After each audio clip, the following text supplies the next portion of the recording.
Featuring the songs of Four of Spades, Great and Saint Michael presents Jigsaw.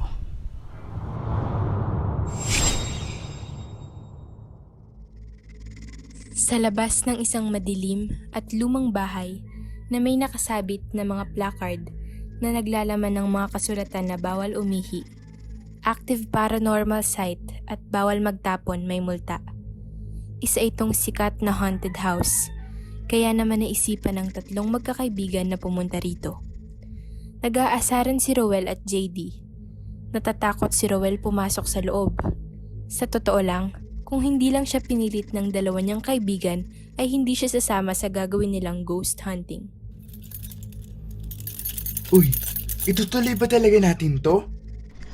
Bakit naiihi ka na, no? Tumawa si JD, pero kagaya ni Rowell, wala rin siyang bayag para pumasok sa loob ng lumang bahay, kaya tinatago na lang niya ang nararamdaman niyang takot sa pamamagitan ng pang-aasar kay Rowell.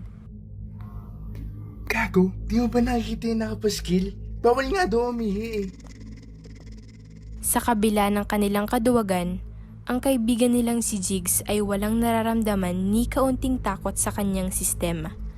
Naiinis na siya sa lamig ng panahon at sa ingay ng dalawa niyang kasamahan. Tara na sa loob.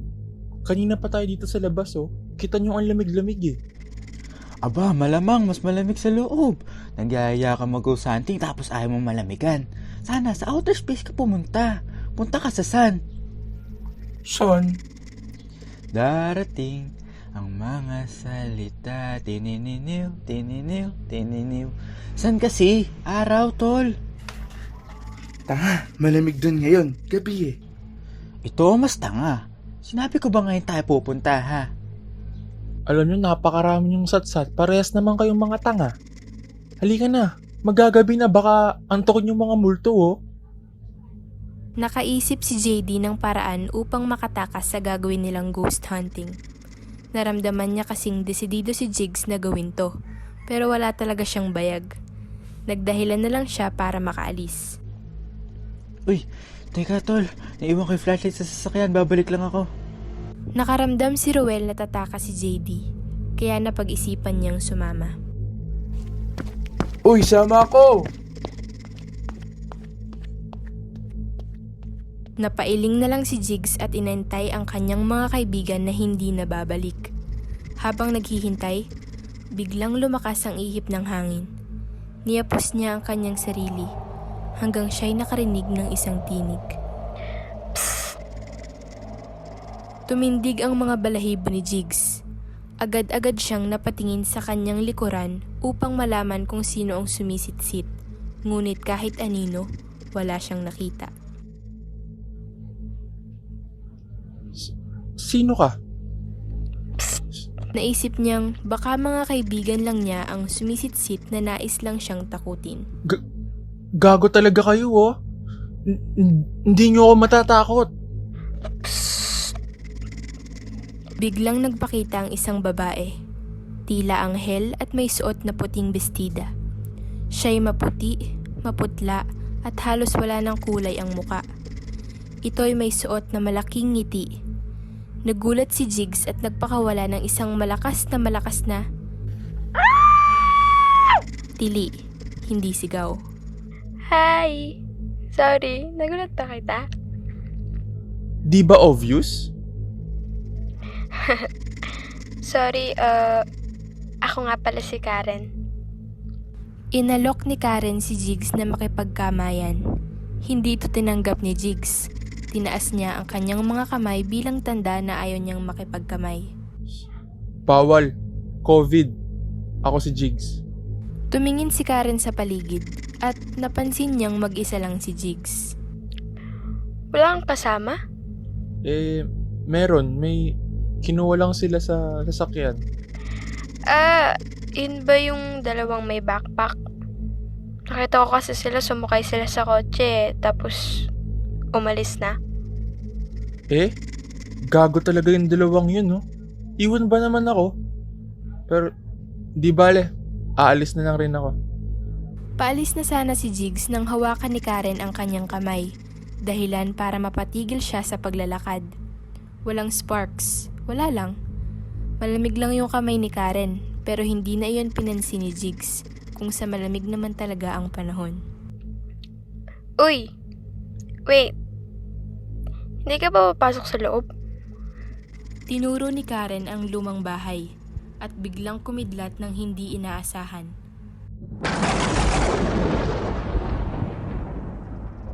Napalunok si Jigs. May takot na rin sa sistema niya pero gumawa na lang siya ng dahilan. Dapat sana, kaso ako lang mag-isa eh. Susunod na lang siguro. Alam ko na. Sumahan na lang kita kung gusto mo.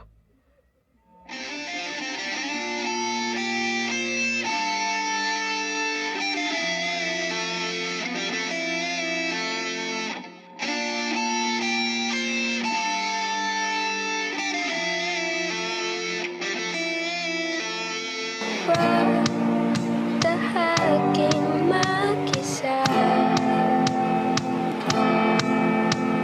kulong mula ulong ang paa.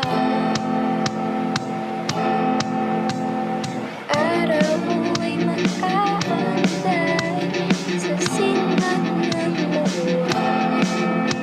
Huwag hayaan ng paa. So ano? Wag na. Ito naman, no? Subukan mo lang at makakaya mo. Baka sakaling magtanaw na wala. Darang kamay sa mga gabay ng mga ninong.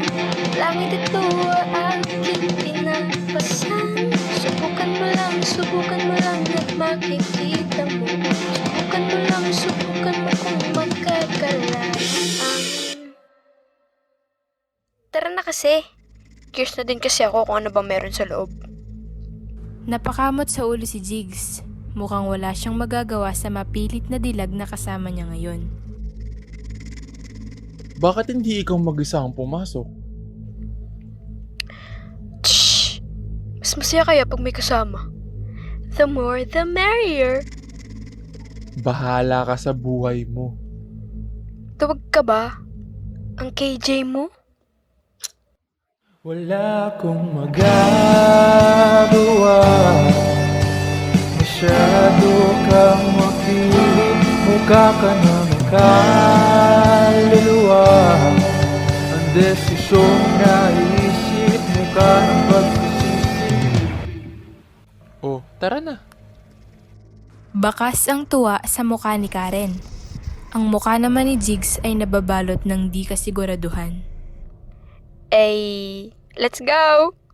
Karen nga talaga pangalan mo. Uy, tinatandaan niya pangalan ko. Karen.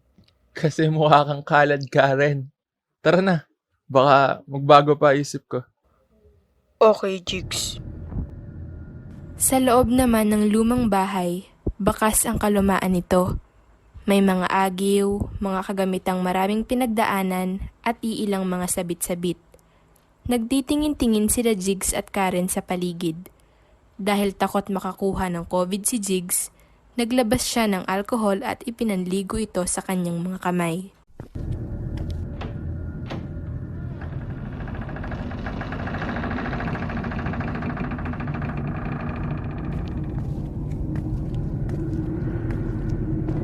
Ang kalat naman dito. Wala namang ghost hunting place na malinis, di ba? Wala naman palang nandito eh. Parang garahe lang namin sa bahay to eh. Oh. Hindi naman bigla-bigla magsusulput ang mga multo dito, no? Makalayas na nga lang. Sayang lang oras ko eh. Sus, sabihin mo, duwag ka lang. Natigilan si Jigs sa nakita sa bandang gilid ng bahay. Napansin ito ni Karen. O ano? Akala ko ba lalabas ka na? Ano yun? Lagusan ba yun? Pumunta si Karen sa kinatatayuan ni Jigs. Bigla naman siyang napatalikod pagkakita sa tinuturong lagusan ni Jigs. Madilim kasi ito at nagbibigay ng masamang enerhiya sa kanyang katawan. Scary naman dyan. Aba, meron nga. Tara. Tignan natin baka kung ano meron sa loob. Tanong mo sa kanya kung ano meron sa loob. Kanino? Sa kanya! Walang kamalay-malay sa balak ni Karen, tumingin si Jigs sa direksyon ng kamay ng kasama. Nagpakawala ito muli ng isang tili. Tumawa si Karen sa reaksyon ng kasama. Di niya inaasahang maririnig niyang muli ang tili nito. Napahawak si Jigs kay Karen dahil sa sobrang gulat at takot. May gustante ka pang nalalaman. Dog naman pala. Kailan ka naman kong tao. Seryoso na kasi. Tara na.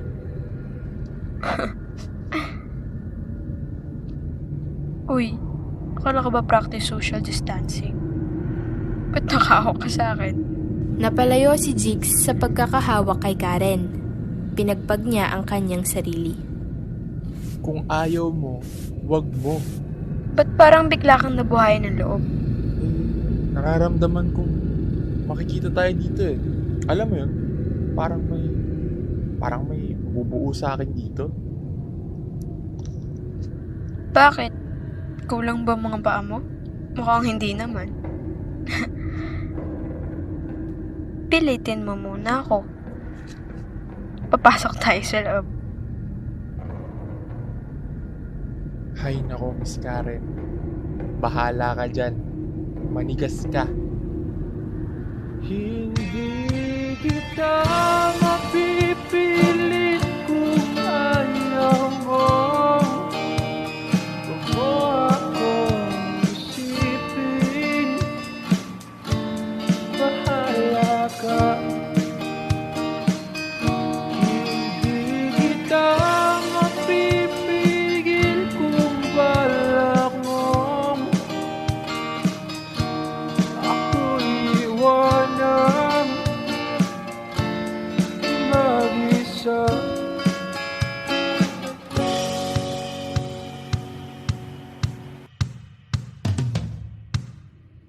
Uy, ito naman di mabiro. Sige na, ito na, sasama na ako. Arte mo? Daming hanash, Carl. Ba't di ka pumapasok sa loob? Hinihintay mo pa ako, ha? Ito na. Hala, ako din! Jigs, wait for me! Sa loob ng mundo na kanilang napuntahan, mapuno dito, mahangin, ngunit walang araw, buwan lamang. Nababalot ito ng hamog at nakakapangilabot na tunog. Sa kabilang banda, si Karen at Jigs ay takang-taka sa lugar na kanilang pinaroroonan. Uy, nasaan na ba tayo? Hindi ko rin alam. Kita mo sabay tayo hinigop dito eh. Ganon ba nararamdaman ng mga hinigop natin sa stroke? Siguro. So, isa na tayong ganap na sagot? Pero in fairness, ang ganda naman dito. Puro puno. Walang bahid ng polusyon. At take note, mahangin pa. Nagpaikot-ikot si Karen sa lugar. Ang hangin ay humahaplos sa kanyang mga buhok. Huminga siya ng malalim, tila bang nalinis ang kanyang mga baga sa linis ng hangin. Alam mo, ang daldal mo. Paano ba kasi tayo makakalabas dito? Parang kanina lang ganado ka pumasok. Tapos ngayon gusto mo na lumabas. Ang gulo mo? Well, sorry. Ayoko na pala eh. Naiinis lang ako sa kadal. Natigilan si Jigs nang bigla siyang tapikin ni Karen sa kanyang mga balikat. Tumingin ito sa kanya at nakita ang bahid ng takot sa kanyang mga muka. Napakunot naman siya ng noo. Jigs, may bata, Jigs. Ay, nako. Huwag mo ako biruin. Nakaisa ka na sa akin kanina eh. Multo ata, Jigs. Hala, Jigs. Tiningnan ni Jigs ang multong sinasabi ni Karen. Ayun, may multo nga. Nakakulay puti rin. May hawak-hawak na stuffed toy na kanyang nilalaro. Nakaramdam muli siya ng takot sa sistema. Ito kasi ang madalas niyang nakikita sa mga horror movies. Ha? Itanong mo na yung kung saan yung daan palabas. Aalis na tayo. Nanginginig, sinubukan ng dalawa na magpalit ng mga salita at nagsimula silang magturuan. Ikaw na. Aba, bakit ako? Bakit ako? Ikaw yung nakakita eh. Ikaw naman kating-kating makalabas dito. Napa na lang si Jigs. Talo siya. Wala siyang nagawa. Binuo niyang muli ang kanyang pagkalalaki at nilapitan ang multong mistulang bata. Unti-unti niya itong nilalapitan. Tinawag niya ito sa pamamagitan ng isang bruskong boses. Bata. Ano bang klaseng pagtawag yan? Para kang tumatawag ng boy eh. Di ikaw gumawa. Ayan tayo no? Ipapasa mo lang pala sa akin. Aba, nagre-reklamo ka sa pagtawag ko eh. Natalo rin si Karen. Napilitan siyang magtawag. Nagsisi siya na nagreklamo pa siya pero wala siyang magawa. Tinawag niya rin ang bata sa pamamagitan ng maliit at nanginginig na boses. Naisip niyang gumamit ng Ingles para makipag-usap dito para magmukhang mabuti ang kanyang intensyon.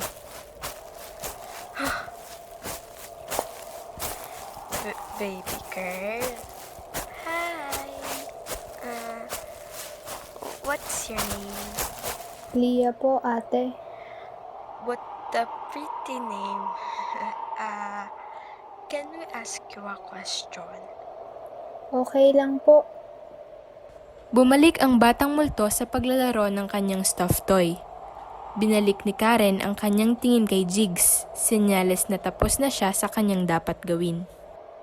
Oh, Jigs, ikaw na magtanong. Muli, sa pamamagitan ng isang bruskong boses, kinausap ni Jigs ang bata. Alam mo ba kung nasaan kami? Siga ka ba? Lambutan mo naman. Daig mo pa nga si Maria Carey ko, tumuli eh. Dahil sa reklamo na naman ni Karen, nilambutan at tinaasan ni Jigs ang kanyang boses sa pakikipag-usap sa batang multo. Ito na. Baby girl, alam mo ba kung nasan kami? Sa totoo lang po, hindi ko rin po alam kung anong tawag sa lugar na ito. Pagkising ko lang po, naandito na po ako. Dahil sa sagot ng batang multo, napakamot sa kanyang ulo si Jigs. Isang problema ang kanyang haharapin. Patay na. Opo, patay na po ako. Parehong nagulat si Jigs at Karen sa sinabi ng bata. Hindi naman kasi iyon ang ibig sabihin ni Jigs. Pero sa maikling kumpirmasyon na ibinahagi ng batang multo, naging malinaw sa kanila ang lahat. Nasa mundo nga sila ng mga multo. Oh no! A ghost! Halika na! Umuwi na tayo kung ayaw mo. Mag-isa ka dyan. Aalis na ako. Uuwi na ako. Lord! Hindi nga natin alam kung saan yung dam palabas eh. Ito parang bakla. Akala ko ba kaya pumunta dito para mag-ghost hunting? Ngayong may nakita kang multo. Gusto mo nang uwi. Gulog ng tao. Lahat po ng kaluluwa kagaya ko, dito po napupunta. Ay, kalabaw ka, Diyos ko. Sorry, baby girl Wait, what's your name nga ba? Leah po, short for Juliana.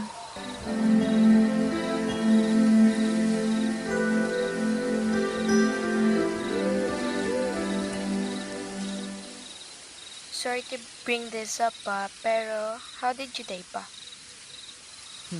Konyo ang peg. Nagsimula po lahat noong New Year's Eve. Sa isang normal na neighborhood, kung saan may mga taong nag-iinuman, batang naglalaro ng iilang paputok, at mga may bahay na nagchichismisan, nakatayo si Leah sa kalagitnaan nito. pinagmamasdan ang lahat ng ito. Uy, alam mo ba, makakalaya na si Stefan sa kulungan. Buti pa yung asawa mo po rin, makakalaya na. Itong senato yung mga matatagalan pa ata. Ayaw kasi magtino. Naku, ayos lang yan. Maganda ka naman, Mare. Makakahanap ka naman siguro ng kanong mayaman. Mapupukaw naman ang atensyon sa dalawang batang naglalaro ng mga mura at maliit na paputok. Pataasan ng lipad ng baby rocket, ano? Sige ba? Alam ko namang mananalo ako eh. Napakayabang mo. Lampa ka naman. Ikaw, uhugin. Mapapansin naman ang grupo ng mga lasenggo na nagiinuman sa tabi ng isang tindahan. Mga haligi ng tahanan na walang New Year's resolution kung hindi ang lumagok pa ng mas maraming alak sa susunod na taon.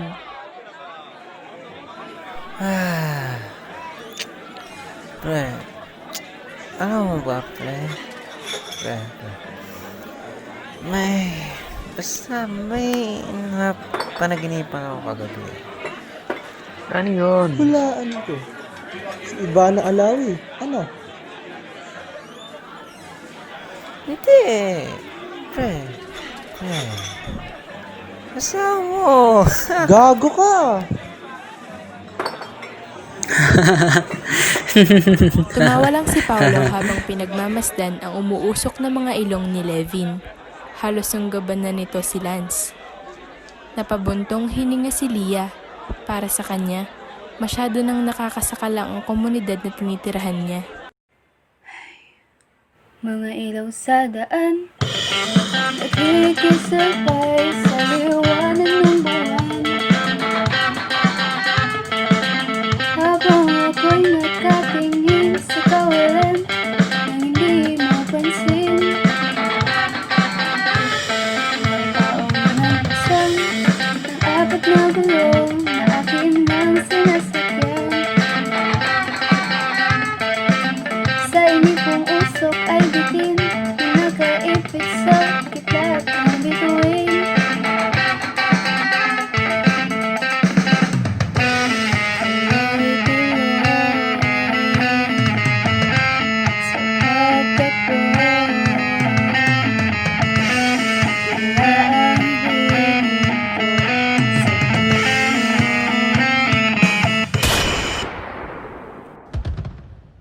Biglang nawala ng malay si Lia at nagkita ang kanyang maliit na katawan at ang malamig na kalatagan ng semento sa daan.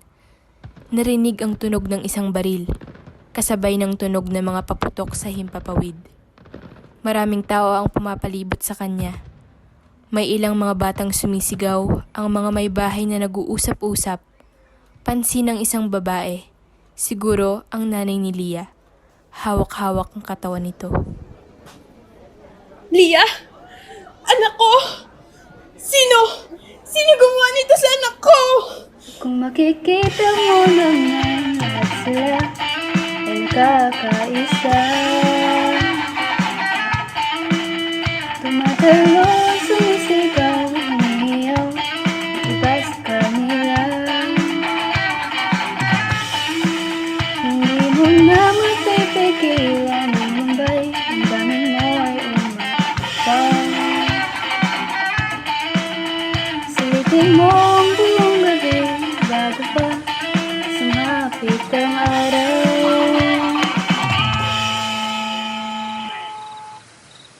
Ang ganapan na ay muling nagbalik sa mundo ng mga multo.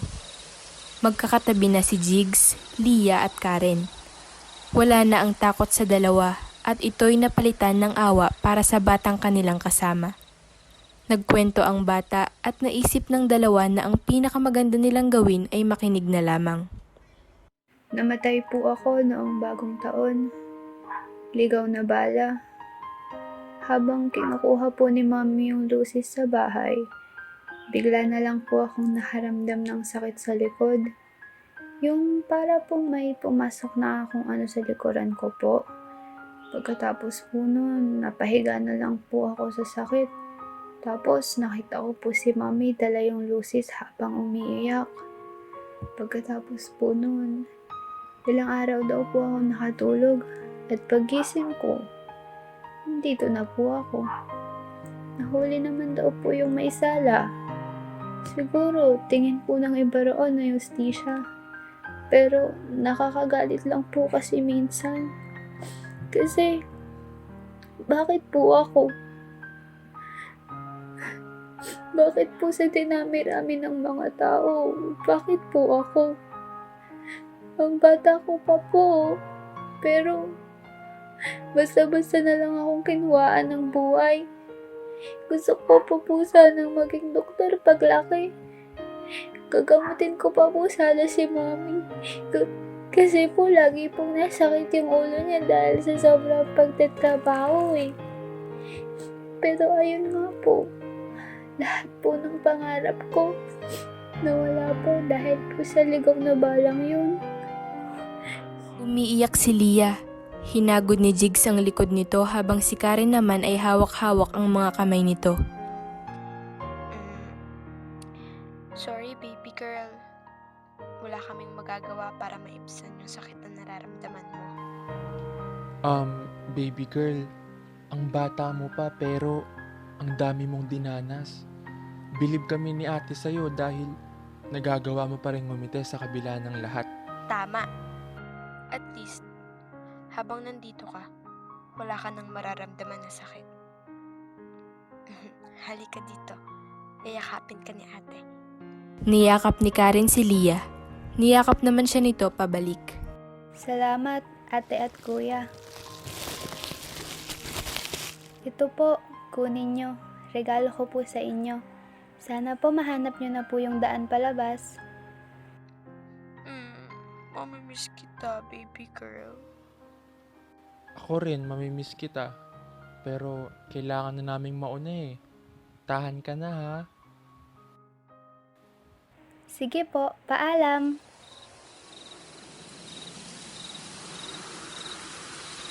Muli, sa loob ng mundo ng mga multo, naglalakad si Karen at Jigs, umaasang may mahahanap silang daan palabas. Uy, parang hindi naman maipinta yung mukha mo. May problema ba? Wala. Wala. Ala, sure ka ba? Huwag kang mag-alala. Makakalabas din tayo dito. Hindi naman dahil doon. Tungkol saan? Sa... Natigilan sa pagsasalita si Jigs nang mayroon siyang marinig na boses. Uy, babe, look! Bagong kaluluwa. O hindi? Masyadong buhay yung kulay ng isang to eh. Hindi napansin ni Jigs ang sinabing iyon ni Brian. Ngunit naapektuhan si Karen dito. Kung ganun, paano sila nakapasok dito? Hi. May madilim kasing tunnel dun sa pinasok naming bahay.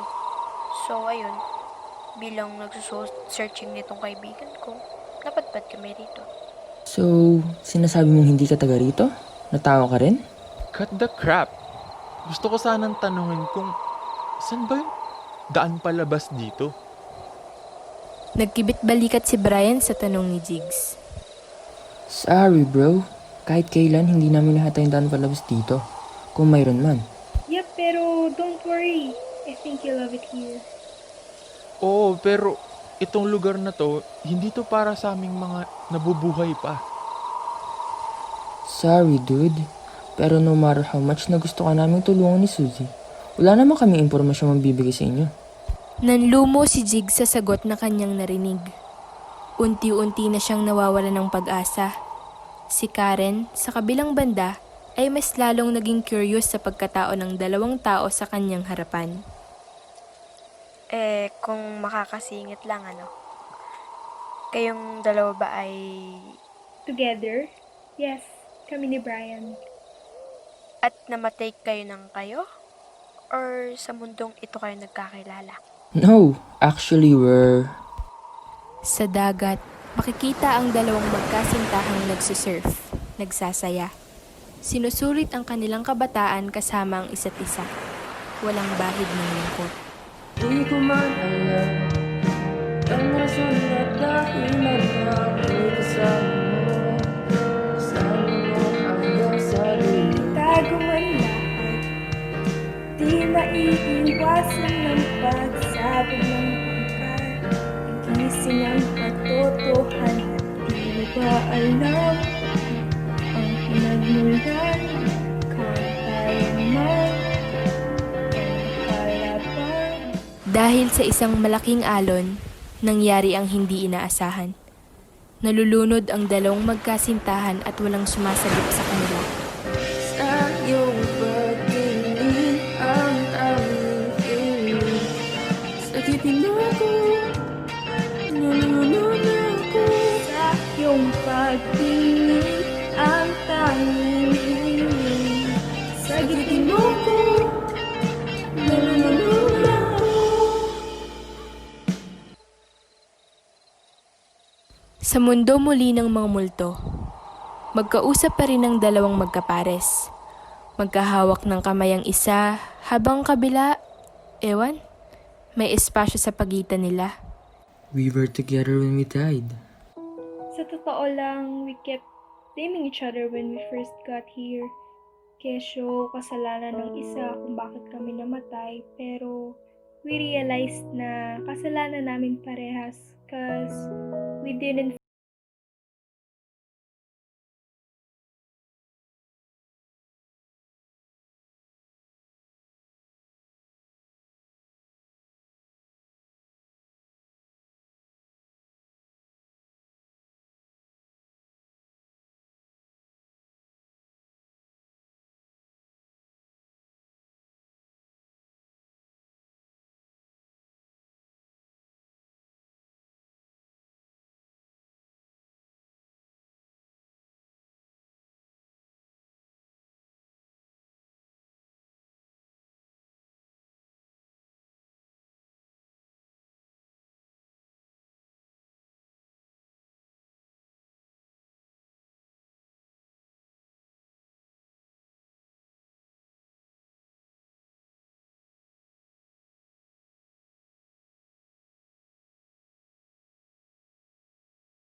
Sa mundo pa rin ng mga multo, may isang bench sa may tabi.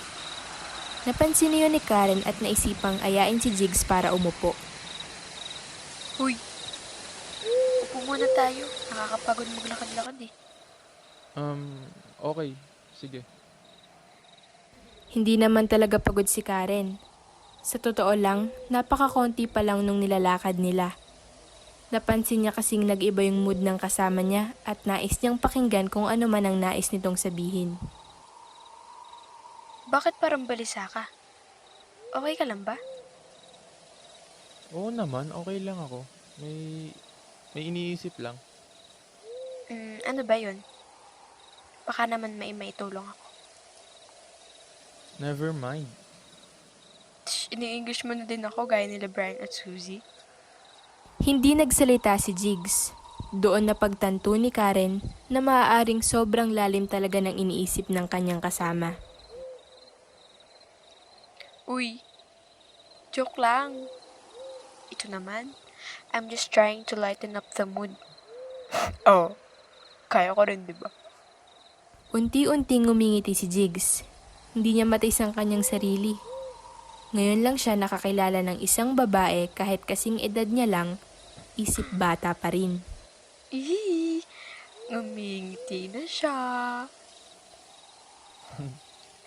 Naisip ko lang kasi yung mga katulad ni Leah, ni Brian at Suzy, napakabata nilang namatay. Hindi naman nila ginusto yun eh. Marami pa silang gustong maabot. Pero bakit ganon, no? Bakit kung sino pa yung hindi karapat dapat mamatay, sila yung nawawala ng buhay? Ganun talaga siguro. Hindi natin hawak yung tadhana. Wala tayong magagawa. Hindi naman natin napipigilan yung kamatayan, kaya hanggat maaari, sabi nga ni Brian, let's live our life to the fullest so that you have something to die for. Oh, kaya ko rin mag-English. Kala nila Suzy sila lang. Ha! Siguro, nakikita ko yung sarili ko sa kanila. Alam mo yun, nawawala, walang mapuntahan. Nandito nga sila pero wala silang patutunguhan.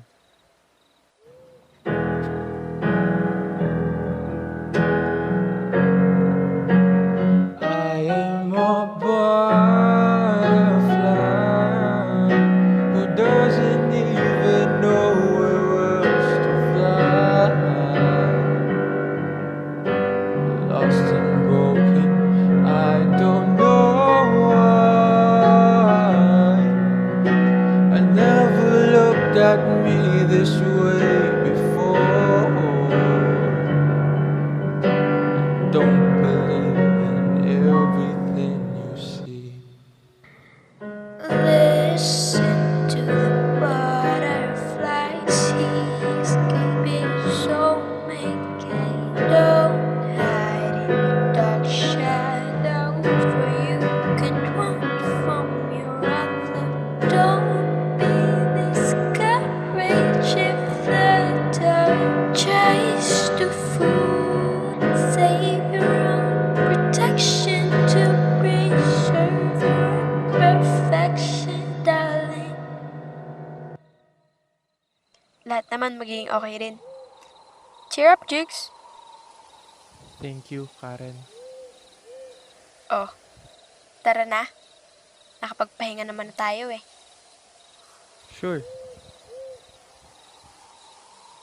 Alam mo, napapadalas na English mo ha. Sa mundo pa rin ng mga multo, nawawala pa rin sila Karen at Jigs. Sa puntong ito, masisiraan na sila ng ulo. Hindi talaga nila alam kung saan sila pupulutin. Saang napalap na ba tayo ng mundo napunta? Diyos ko, wala man lang bumapa dito. Nakaramdam naman si Jigs ng pagsisisi dahil sa mga kagagawan niya. Pakiramdam niya, siya ang may kasalanan kung bakit sila nawala. Uy, pasensya na. Hindi ko na dapat tinuloy yung pagpasok dun sa lagusan. Yan tuloy, nadamay pa kita. Uy, hindi naman ako nagre-reklamo tungkol dun eh. Sa totoo nga, hindi ako nagsisisi na sinamahan kita. Marami kaya akong natutunan habang nandito. At dahil yun sa'yo. Nawala sa kanyang sarili si Jigs at kasalukuyang nagkakaroon ng gyera sa kanyang utak ngayon. Bakit daw kasi ang cute ng kasama niya? Pero classic Jigs, tatakpan niya ito sa pamamagitan ng pagpapatigas ng kanyang sarili. Ewan ko sa'yo. Parang tanga to. Pinuri na nga kita eh. Kinikilig ka ba sa akin? Naisipan ni Jigs na gumanti. Hindi naman kasi patas kung palagi na lang siyang talo sa mga banat ni Karen. Paano pag sinabi kong oo? Parang tanga to. Ewan ko sa'yo. Napakarupok mo naman. Halika na. Maglakad-lakad na nga tayo. Natawa si Jigs sa naging reaksyon ni Karen at naisipang asarin pa ito uli. Pero kahit siya rin naman, nauutal. Half mission abort. Akin na kami mo. So, holding hands while walking? Bawal. May COVID. Sa gitna ng kanilang pag-aasaran, may bigla silang nakita na isang lalaki. Kagaya ng mga una nilang nakita, nakaputi at maputi. Ayun no, may tao. I bet it's a spirit, not a person. Brian, ikaw ba yun? Kamukha ko dun si Suzy, pero si Karen pa rin to, no? Ako lang to. Parehas namang maganda. Lamang lang ng ligo si Suzy. Malamang, nalunod nga eh. Ano? Hindi pinansin ni Karen ang tanong ni Jigs at kinausap na lang ang lalaking kanilang nakita. Hello? Alam mo ba kung saan daan palabas? Sana lang, alam ko yung daan palabas. Ha? Yung daan palabas sa kahirapan. Yung daan palabas dito. Wala na kasing size para sa akin kung mahanap ko man. Nakakapangsisi lang kasi. Naiwan ko yung mga kamag-anak ko sa kabilang mundo nang hindi ko man lang sila nabibigyan ng magandang buhay. Nagtaka sila Karen at Jigs sa sagot ng lalaki. Parang napakalayo kasi sa tanong nila. Dumating naman ang isa pang babae. Yung daan palabas sa hindi patas sa pagtrato ng lipunan sa iba't ibang estado ng pamumuhay. Napakadaya lang. Nabuhay ako na mayroong gintong kutsara sa bibig pero may mga taong mas masipag, mas magaling at mas mabuti kaysa sa akin na nabubuhay sa isang kahigisang tuka. Nagkatinginan sila Jigs at Karen. Sino ba tong mga to? Bakit bigla na lang silang nagsasalita ng kung ano-ano? Dumating ang isa pang babae. Yung daan palabas sa walang awang paglalapastangan ng mga mambabata sa pera ng taong bayan. Nakakainis lang. Yung perang pinagtrabahuhan ng mga magulang ko, ng mga manggagawang Pilipino, ginagamit lang ng gobyerno para sa sarili nilang kapakanan. Anong gagawin ng mga Pilipino sa panibagong gusali na Senado? Para saan pa ba? Sa 2 bilyong piso na pribadong jet ng Pangulo? Dumating ang isa pang lalaki. Yung daan palabas sa mapangusyang mata laban sa aming bahagi ng LGBT+. Nakalulungkot lang. Gusto lang naman naming magmahal at mahalin. Pero bakit yun yung pinagkait sa amin? Wala naman kami pinagkaiba sa iba. Tao lang rin kami. Pero kung ito rin kami ay parang mga salot sa lipunan. Sa lugar kung saan kalatang maraming placards, maingay at puno ng sigaw ng mga tao. Makikita doon ang 4 na taong kakikilala lamang nila.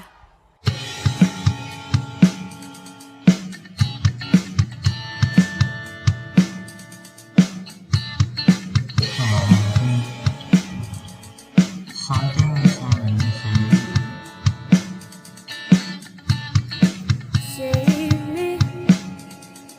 Somebody wants to take me. Give me, so I have a reason to leave. Take me, so I have a reason to be. Lumakas pa ang sigaw ng mga aktivista sa lugar. Pababain ang mga pasistang nakaupo sa posisyon! Pababain! Pigilan ang pagpatay sa mga walang kalaban-laban! Pigilan! Pakinggan ang hinaing ng mga mahihirap! Pakinggan! Pilipinas, para sa mga Pilipino! Buksan ang inyong mga mata! May mga grupo ng kapulisan na pinagtutulakan ang mga grupo ng aktivista. Sila'y sinusuntok, sinasampal, sinasabunutan at ilan pang mararahas na paraan para lamang sila'y matinag. Pero hindi ito nangyari. Walang magagawa yung pagsisigaw ninyo! Ang pamahalaan pa rin ang sa atas. Nalason na nga mga utak ninyo.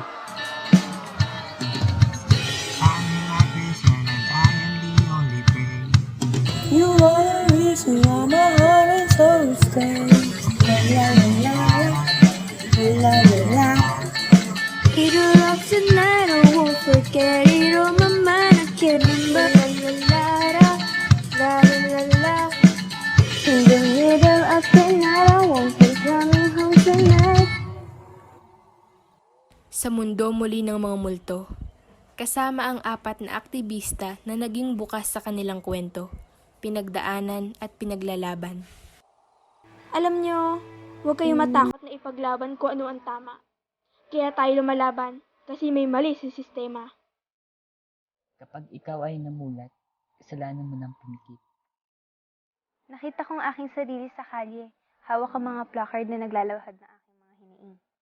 Huwag kayong matakot na sumubok ng mga bagay na taliwas sa paniniwala ng iba.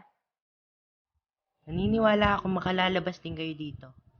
Buksan niyo ang inyong mga mata. Magiging malinaw sa inyo ang mundong ito. Maraming salamat sa payo nyo. Ay, nakalimutan namin magpakilala.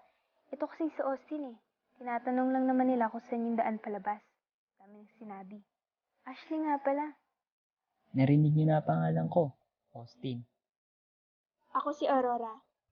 At ako naman si Andrew. So, puro letter A pala start ang pangalan nyo. Yup. Kaya ang tawag na lang namin sa grupo ay A-Team. Maraming salamat sa inyo. A-Team! Walang anuman. O ito, regalo na namin para sa'yo. May binigay si Austin na isang bagay kagaya ng mga nauna nilang nakilala. Tinanggap ito ni Jigs. Uy, maraming salamat sa pagbubukas ng mga mata ko. Mauuna na kami ha. True. Salamat A-Team. Kahit ang puputi nyo at hindi naman kayo may A-Team. Bye!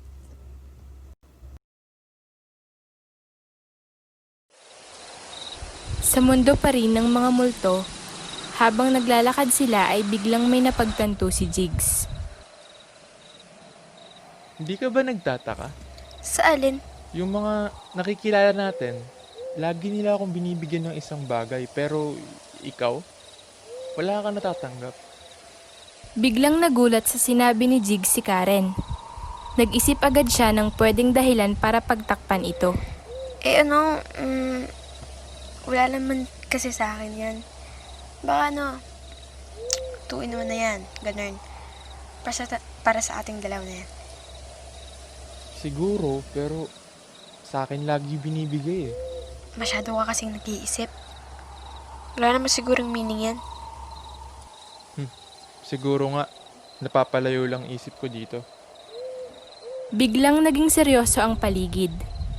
Naisip nila kung gaano na sila katagal sa mundong napuntahan nila at kung gaano karami na yung nakilala nila. Kung nandito ka ba naman sa mundo, kung saan puro puno, walang polusyon, at yung mga taong nakasasalamuha mo ay may iba't ibang kwento, siguradong mapapaisip ka talaga ng sobrang lalim.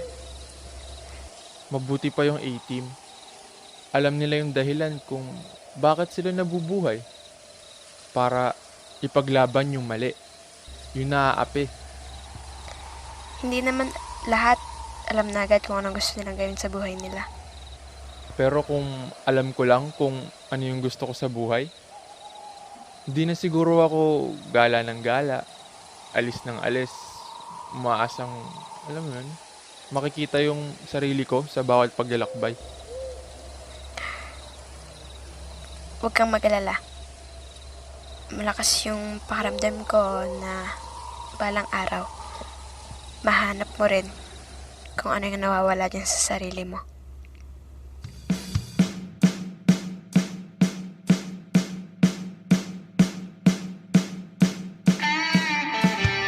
Now that you're older, the world tells you to be stronger. You wanna get better, you have to get a friend beside ya. Now that you're older, the world tells you to grow faster. You wanna get better, the shadows will still run after ya. Ooh, sweet shadow, mind is giving up. Sweet shadow, 'cause I don't want you to become like that. I don't want to become like that. I want you to set me free from this place I don't belong. I don't wanna stay any longer. Everything is wrong. Tara na nga. Sa mundo pa rin ng mga multo, naglalakad pa rin sila at naghahanap ng daan palabas. Natutunan na nilang maging komportable sa mundong iyon.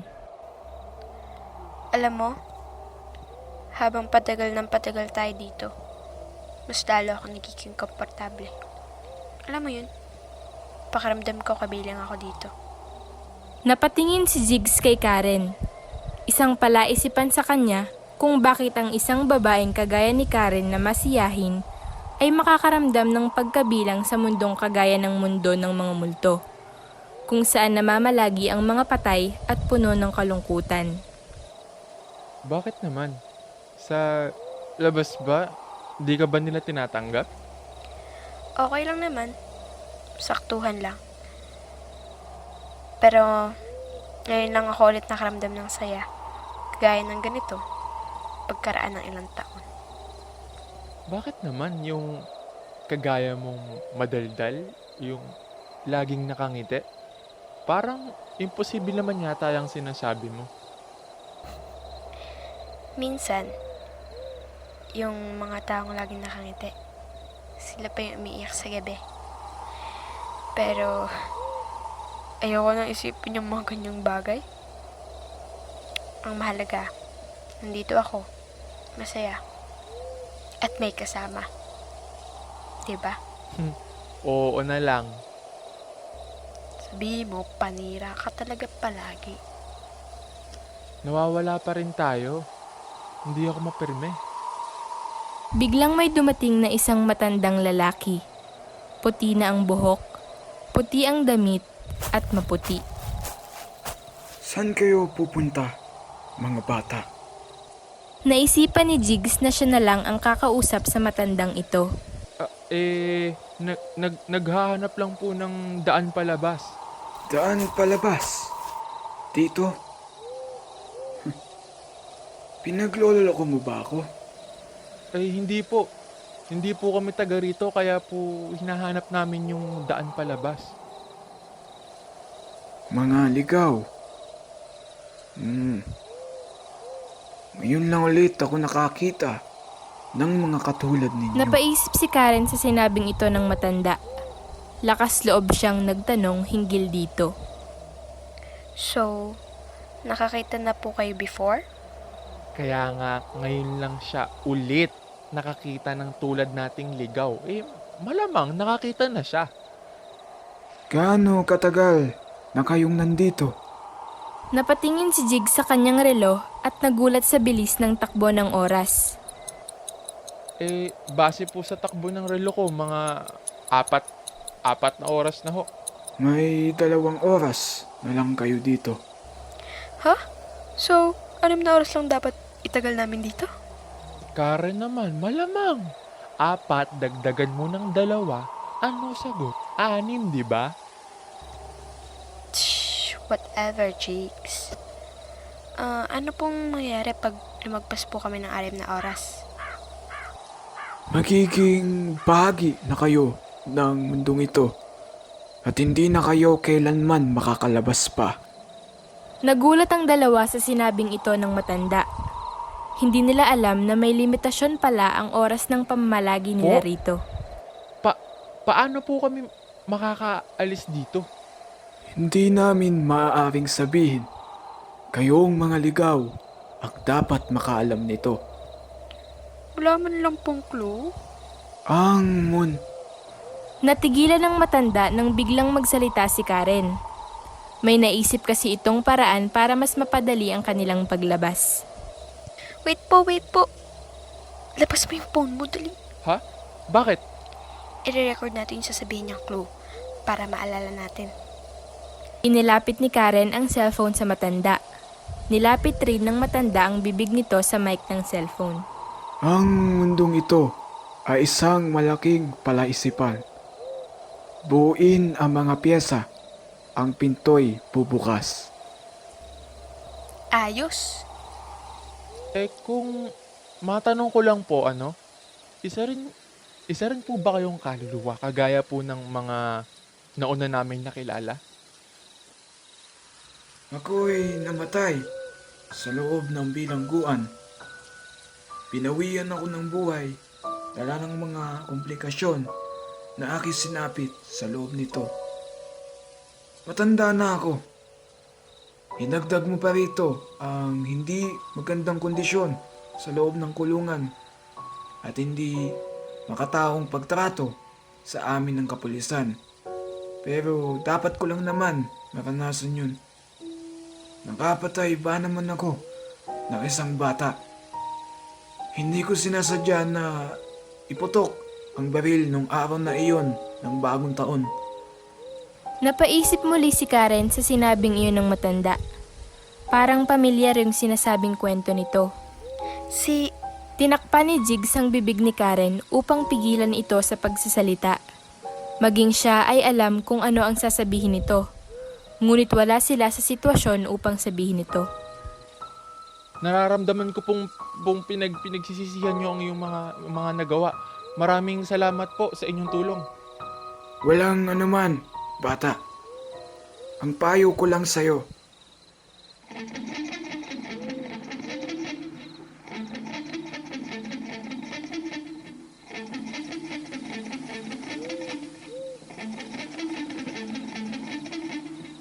Bata, tanda sa mundong kinagagalawan, pagmasdan ang larawan ng itsurang nagmamalakas.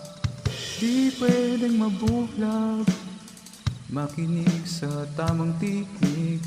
Wala kang mapapala sa taong walang kahulugan. Huwag hahayaang magaya sa iba. Ikaw walang sala. Halika na, tuklasin ang mundong puno ng isikangin. Halika na, tuklasin ang mundong puno ng isikangin.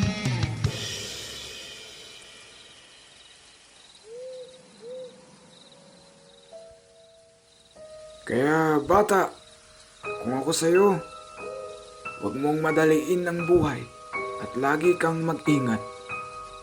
Ang iyong mga desisyon, gaano man kaliit o kalaki, ay may epekto yan sa iyong kinabukasan.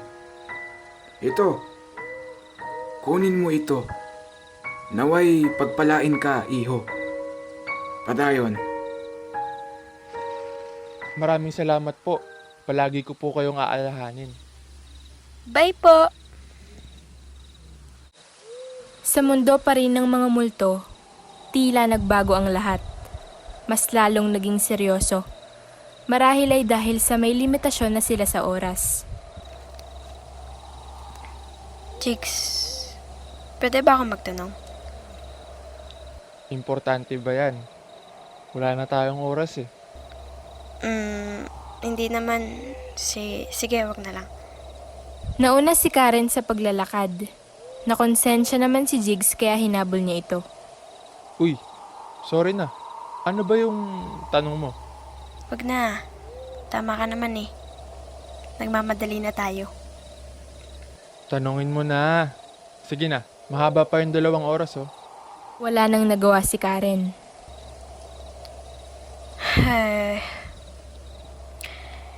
Napaisip lang kasi ako.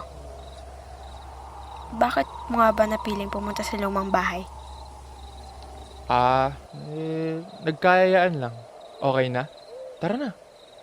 Hindi kontento si Karen sa sagot ni Jigs. Alam niyang hindi ito nagsasabi ng totoo. At kung totoo man ito, kulang ito sa detalye. Sa tagal na kitang kasama dito, alam ko na kung nagsasabi ka ng totoo o hindi. At? Nagsisinungaling ka sa akin, Jigs. Nakuha mo ako dun ha.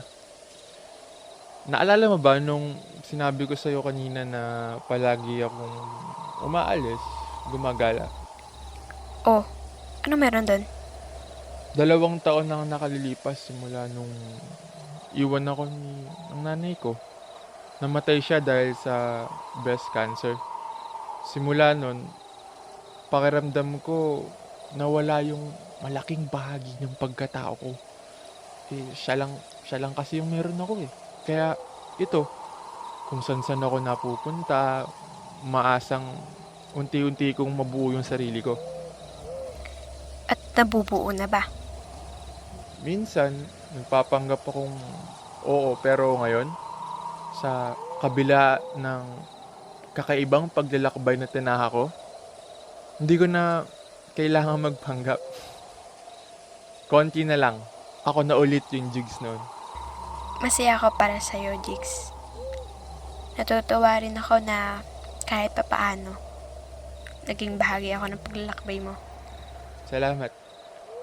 May narinig silang tunog. Anak? James, sino yun? Nakaramdam si Jigs ng pamilyaridad sa boses na kanyang narinig. Naramdaman niya muli ang kanyang tahanan, ang mga yakap at ang kanyang sarili. Shh! Dumating ang isang babae. Anak! Ma? Ma! Ano? Paano? Bakit ka nandito? Anong nangyari sa'yo sa labas? Hindi po ako namatay, ma. Napadpad lang po ako dito kasama yung kaibigan ko. Hi po. Oh, Iha. Nice to meet you, Iha. Nice to meet you din po. Iha, maraming salamat, Iha, sa pagsama mo sa aking anak dito, ha? Ako, walang anuman po. Ma, paano mo kami nahanap? Naku, anak. Hindi ko rin alam. Naramdaman ko lang sa puso ko na may kailangan akong hanapin. Yumakap ng mahigpit si Jigs sa kanyang ina. Isang yakap na matagal niya nang kinasasabikan. Alam niya sa kanyang sarili na ngayon niya lamang ito mararamdaman muli. Oh, Jigs. Anak. Grabe ka naman makayakap, anak.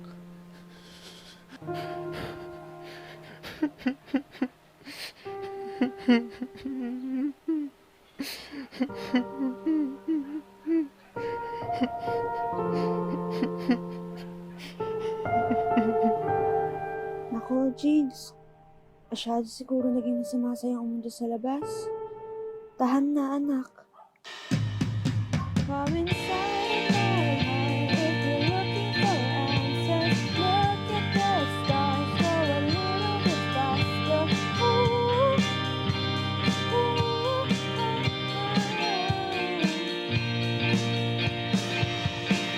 oh, baby,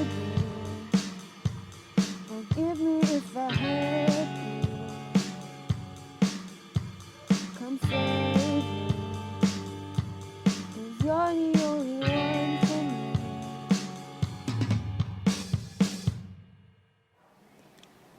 Palagi mo sanang tatandaan na mahal kita, Jigs. Kahit anong mangyari, anak, palagi lang ako nasa tabi mo. Hindi ako mawawala.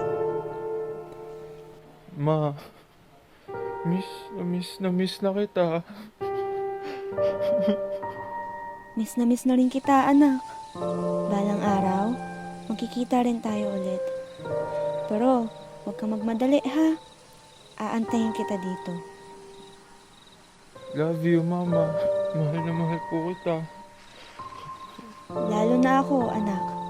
O siya, baka mawalan na kayo ng oras.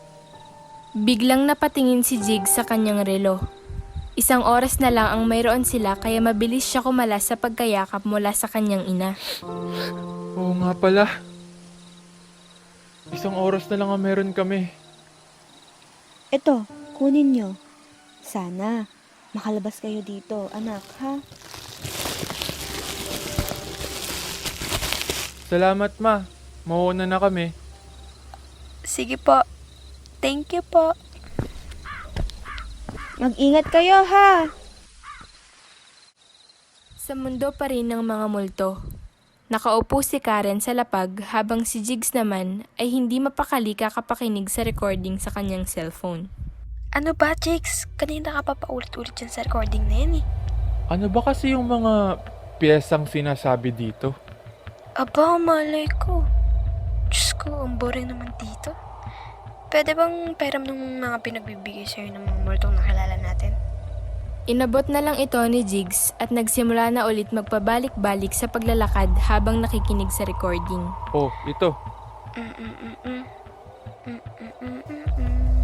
Napatigil sa paghuhuni si Karen nang may mapansin siyang kakaiba sa mga bagay na inabot sa kanila. Tinawag niya si Jigs. Jigs, Ano? tignan mo to. Oh, ano yan? Ano ka ba? Ito ang mga pinagbibigay sa'yo. Ito yung mga pesa dun sa clue. Kailangan mo silang ipagsama-sama para makabuo ka ng something na makatutulong sa ating makalabas. Aba, oo nga no. Hindi ko napansin yun ah. Oh, ano pang hinihintay mo? Buuin mo na. So, hindi mo ako tutulungan. Okay. Ito na. Tutulungan na kita. Nang mabuo ang mga ito, naglabas ito ng isang kasulatan. Bigkasin ng mga salitang ito, ang kaluluwa mo'y makalalabas sa mundo ng mga multo. Paano naman natin mabasa yan? Baybayin yung mga titik eh.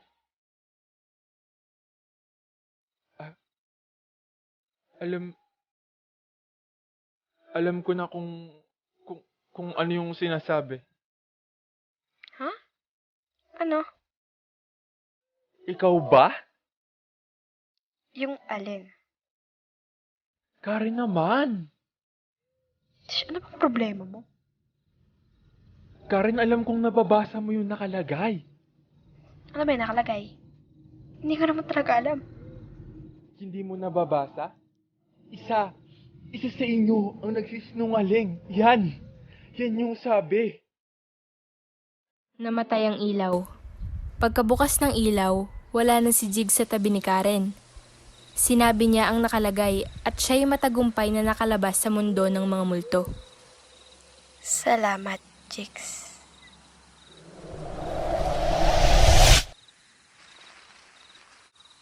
Sa lumang bahay na maagiw at puno ng lumang kagamitan, nandun na muli si Jigs. Hinahanap niya si Karen. Karen! Karen! Karen! Nasaan ka? Karen! Pinalibot ni Jigs ang kanyang mata sa paligid ng bahay at may napansin siyang kakaiba. May isang larawan na ngayon lang niya nakita. Napalilibutan ito ng agiw at lumang-luma na.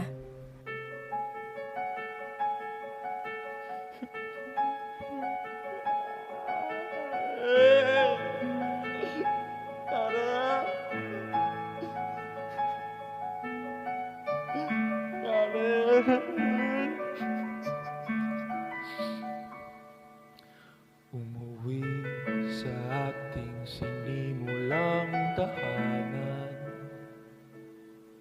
ngunit ngayon wala ka na. Di ko sukat akalaing pag-ibig mo'y naglako. Ang nais ko, pag-ibig mo, binibigkas habang tumatakbo, pumipigla sa mga yakap ko. Pag-ibig ko, bakit lumalayo? Pag-ibig mo, tila naglalaho. Kapag makapiling ka, di alam ang gagawin. Iiwas ba o titingin sa iyong kagandahan? Ang kislap ng iyong mata ay di ko nakikita. Kinausap ni Jigs ang larawan upang ipahayag ang kanyang pasasalamat sa pagsama ni Karen sa kanya. Sa wakas, Pagkatapos ng matagal na panahon, naramdaman niyang kumpleto na siyang muli.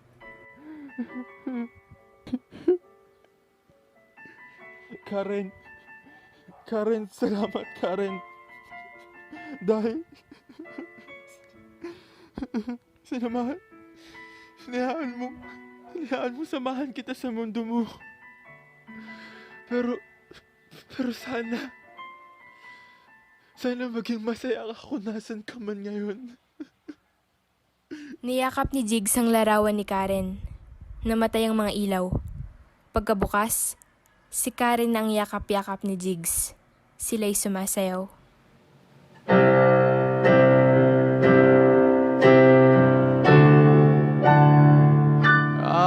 Aking sinta, ikaw ng tahanan at mundo sa pagbalik,